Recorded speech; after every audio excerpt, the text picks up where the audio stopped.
صباح الخير أو مساء الخير على حسب الوقت اللي بتسمعونا فيه. أهلا بيكم في حلقة جديدة من بودكاست مراية. معاكم النهاردة كوتش أحمد وكوتش إيمان، ويلا بينا نبدأ على طول. موضوع حلقتنا النهاردة في كتير مننا بيواجه مشكلة كبيرة بسببه، وطبعا تأثيره بيكون واضح في كل جوانب حياته. موضوع حلقتنا النهاردة عن ضعف الشخصية وإزاي ممكن نتغلب على الحالة دي. خلوني في البداية أرحب بلايف كوتش أحمد. ازيك يا كوتش؟ موضوع النهاردة بيهم فئات كتير حوالينا، جاهز نبدأ؟ ازيك يا كوتش؟ برحب بيكي وبكل مستمعين بودكاست مراية. انا جاهز ابدأ معاكي، خصوصا ان الموضوع ده فعلا ناس كتير بتعاني منه.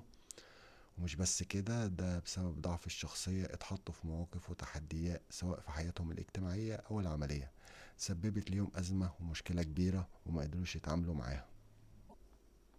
فعلا يا أحمد الكلام ده مش بتبالغ فيه، لأنه فعلا ضعف الشخصية شعور صعب جدا إن أي حد ممكن يمر بيه، خصوصا إنه يحس إن الدنيا واقفة معاه وحاجات كتير بيكون متأخر فيها دايما، زي التردد في حسم قرار معين في حياته. طب ايه رأيك يا كوتش؟ عايزين نوضح أكتر لمستمعينا ايه ملامح الشخصية الضعيفة. اكيد يا كوتش، محتاجين نتكلم اكتر عن ملامح ضعف الشخصية. خلينا الاول نعرف يعني ايه مصطلح الشخصية. هو مجموعة من الطباع اللي بتميز كل واحد فينا عن التاني، وده طبعا بيظهر في صورة سلوكياته وتصرفاته ومشاعره اللي لما بنتعامل مع اللي قدامنا بتظهر بوضوح. من ضمن الطباع والسلوكيات اللي ممكن نقابلها مثلا شخصية بتحب تقعد مع نفسها كتير ومش بتحب تتعامل مع الناس، بتتجنب المسؤولية أو الالتزام بحاجة معينة. حد بيخاف من التغيير جدا والمجازفة، وما عندوش ثقة بنفسه، مش بيقدر يواجه أي تحدي في حياته. اللي انا اتكلمت عنه ده من ملامح الشخصية الضعيفة. يا أحمد أنت اتكلمت بوضوح جدا عن ملامح الشخصية الضعيفة. ممكن أكمل معاك إن كمان عدم حسم أو اتخاذ قرار معين، الخوف والخجل الزايد، إن الشخصية دي مش بتقدر تتحكم في مشاعرها ولا في المواقف اللي بتتعرض ليها. ده طبعا بالإضافة إن الشخصية دي بتميل للتقليد وإنها تكون تابع لحد تاني، وطبعا كتر الشكوى والزعل والنرفزة على أي موقف أو أي حاجة، كل ده بيعكس في مجمله شخصية مهزوزة وضعيفة. طب يا كوتش ايه رأيك؟ ايه الأسباب اللي ممكن توصل لضعف الشخصية؟ سؤالك مهم جدا واكيد بيدور في اذهان ناس كتير. خليني اول حاجة لازم ابدأ بيها اجابتي، وهي التربية. التربية ليها دور كبير جدا ومهم في تكوين الشخصية، لان طبعا الام والاب ليهم دور رئيسي ان يكون الطفل ضعيف او قوي الشخصية. وده طبعا بيتحدد من طريقة التعامل والتدخل وفرض السيطرة على الطفل. يعني سواء الاب او الام بيخافوا على ابنهم، وطبعا كل واحد بطريقة. ممكن الطريقة دي تكون بتدخل زيادة أو سيطرة زيادة، تخلي الطفل نفسه بالتدريج ملوش أي قرار، لا يختار لبسه ولا ألعابه ولا الأكل حتى، لأنه اتعود إن في طرف خارجي هو اللي بيختار له كل حاجة، وأحيانا بيكون رافضها وبياخدها غصب عنه. فبيكبر على كده، بيكبر إن رأيه ملوش قيمة وإن اختياراته مش مناسبة ومش صح. وبالتدريج بتظهر ملامح ضعف الشخصية، وده بسبب صد الطفل من انه يقول رأيه من وهو صغير. مفيش مراعاة لمشاعره وتهميش دوره باستمرار، وده بيرجع لوجهة نظر تقليدية، وهي انه مش عارف مصلحته واحنا فاهمين عنه. وانا طبعا هنا بتكلم عن اللي بيتدخل بصورة كبيرة لدرجة انه بيلغي شخصية ابنه من وهو صغير. احنا بنربي ونعلم ونفهم، لكن لازم نخلي مساحة انه يعبر عن مشاعره وعن رأيه، ايه اللي يحبه وايه اللي بيكرهه. لازم نعوده من وهو صغير يتكلم من غير خوف من غير صد، لانه بكده هيكون بني ادم سوي يقدر يتعامل مع كل اللي هيقابله لما يكبر. يا كوتش الجزء ده تقريبا عايز حلقة لوحده. فعلا التربية وطريقة التعامل بتفرق جدا في كل واحد مننا لما بيكبر، وبتكون مسؤولة عن حاجات كتير قوي في سلوكياتنا وحياتنا عموما. خليني أكمل معاك إن كمان عدم تقدير الذات بيكون من الأسباب المهمة جدا في ضعف الشخصية.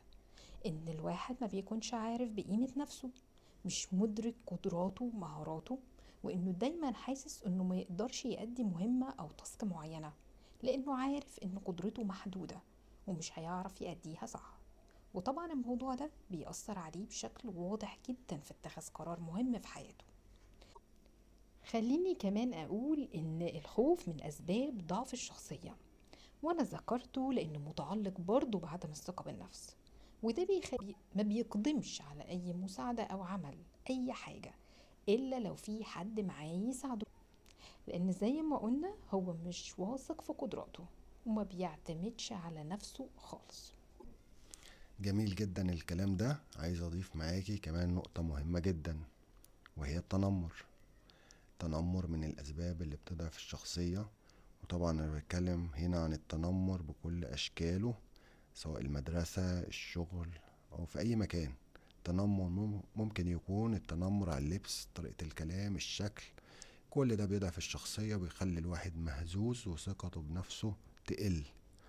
موضوع التنمر كبير جدا ومحتاجين نتكلم عليه اكتر. ده تقريبا عايز حلقة لوحده لانه بيأثر في المجتمع بشكل كبير. يا كوتش، التنمر ده ظاهرة في المجتمع صعبة جدا، وتأثيرها نفسيا بيكون صعب قوي، وأكيد مش هنقدر في جملتين نتكلم عن التنمر، ده تفاصيله كتير ومهمة قوي. في نقطة كمان مهمة، إن لو حد تعرض لأي موقف أثر فيه نفسيا جامد، في ناس ممكن تتعامل مع الموقف ده، وفي فئة تانية بتبتدي تروح للكومفورت زون أو منطقة الراحة، وهي إن الواحد ينسحب ويبعد ويكون لوحده. ممكن الموضوع يطول معاه قوي لأنه مش عايز يتعامل مع حد، وبالتالي مش عايز يخرج من المنطقة دي لأنه خايف من أي مواجهات أو تعاملات تانية. والفئة دي بتعاني من ضعف الشخصية لأنها رافضة المواجهة أو الدخول في أي تجربة أو تعامل جديد. مظبوط فعلا. وكمان كتر التجارب العاطفية او الدخول في علاقات كتير ممكن تسبب الشعور بضعف الشخصية، لانه مش قادر يثبت نفسه في علاقة. وطبعا لما مش بيتفق مع الطرف الاخر ممكن يحس ان هو السبب ويبدأ يدور على تجربة تانية، وهكذا. العلاقات دي جانب كبير في حياتنا، محدش يقدر يعيش من غير ما يكون في ترابط وعلاقات في حياته. المهم لازم تكون مناسبة لينا، ولو في اختلافات تكون مقبولة علشان نقدر نكمل وما يكونش في إرهاق في العلاقة. يا أحمد، النقطة اللي قلتها حابة أركز عليها جدا. كتر الدخول في علاقات بيخلي الواحد يحس إنه مهزوز وما عندوش ثقة في نفسه. خليني كمان أضيف معاك إن المقارنة من أسباب ضعف الشخصية، بمعنى إن كل واحد فينا ليه صفاته ومميزاته وقدراته اللي بتميزه عن غيره. لكن ممكن يحصل مقارنة في مرحلة الطفولة مثلا، إن الأب أو الأم بيقارنوا دايما طفلهم بطفل تاني في العيلة أو ابن حد يعرفه، فيفضلوا يقولوا مثلا: بص ابن عمك مثلا جاب درجات أعلى منك، ده أشطر منك، ده بيذاكر عنك وانت لأ، وهكذا في باقي المقارنات مثلا. ده بيأثر بشكل مباشر وواضح على الطفل، وبيكبر الشعور ده معاه انه حاسس انه اقل من غيره. ده طبعا ممكن يولد شعور بالغيرة والكراهية مع المقارن بيه. هربط النقطة دي بنقطة مهمة جدا، وهي الإهانة أو الكلام مع الطفل من وهو صغير بأسلوب مش كويس أو أسلوب مهين. وهنا مش بخصص الكلام مع الطفل بس، لأ، ممكن لو حد كبير كمان، سواء في البيت أو المدرسة أو الشغل أو حتى مع أصحابه. ومن هنا بيكبر الشعور بضعف الشخصية، وعدم الثقة بالنفس عنده بيكون واضح جدا. كمان التفكير بشكل سلبي، ناس كتير ممكن تفكر في نفسها بشكل سلبي وما بيكونوش حاسين بالرضا من ناحية نفسهم، وده بيوصلهم برضو لحالة ضعف الشخصية وعدم تقدير الذات. طب احنا اتكلمنا في نقط كتير، ممكن تقول لنا يا أحمد ايه صفات الشخصية الضعيفة؟ أكيد في صفات بتميز الشخصية الضعيفة، وهي أول حاجة عدم الثقة بالنفس، الخجل الزايد، التردد في اتخاذ قرار معين، مفيش تحكم في الانفعالات والمشاعر تجاه المواقف اللي بتواجه الشخصية دي. مش بيقدر يتعامل مع أي تغيير، وبيكون متمسك بأفكاره بس. بيعتمد بشكل كبير على اللي حواليه، ومبيقدرش يتحمل مسؤولية أو يواجه أي موقف. طبعا زي ما عارفين إن كل تحدي أو مشكلة بيكون ليه أكتر من حل. طب يا كوتش، في سؤال مهم: إزاي ممكن نعالج ضعف الشخصية؟ السؤال ده مهم جدا يا كوتش. أكيد الناس اللي عندها مشكلة ضعف الشخصية عايزة تعرف إزاي ممكن تعالج أو تتخلص من الموضوع ده. خليني في البداية أقول إنك لازم تهتم بأمور مفيدة وتهمك في حياتك، وأهم حاجة لازم تهتم بيها هي الهدف اللي نفسك تحققه. تبدأ تحدد هدفك، تشتغل عليه كويس جدا، تبعد عن الأفكار أو الآراء السلبية اللي حواليك عشان تقدر تاخد خطوة في حياتك.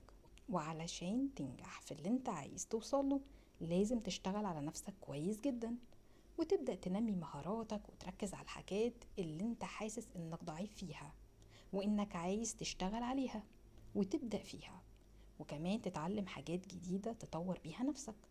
ده هيديلك إحساس بثقة أكبر. حدد نقط الضعف والقوة اللي عندك وابدأ اشتغل عليها جامد.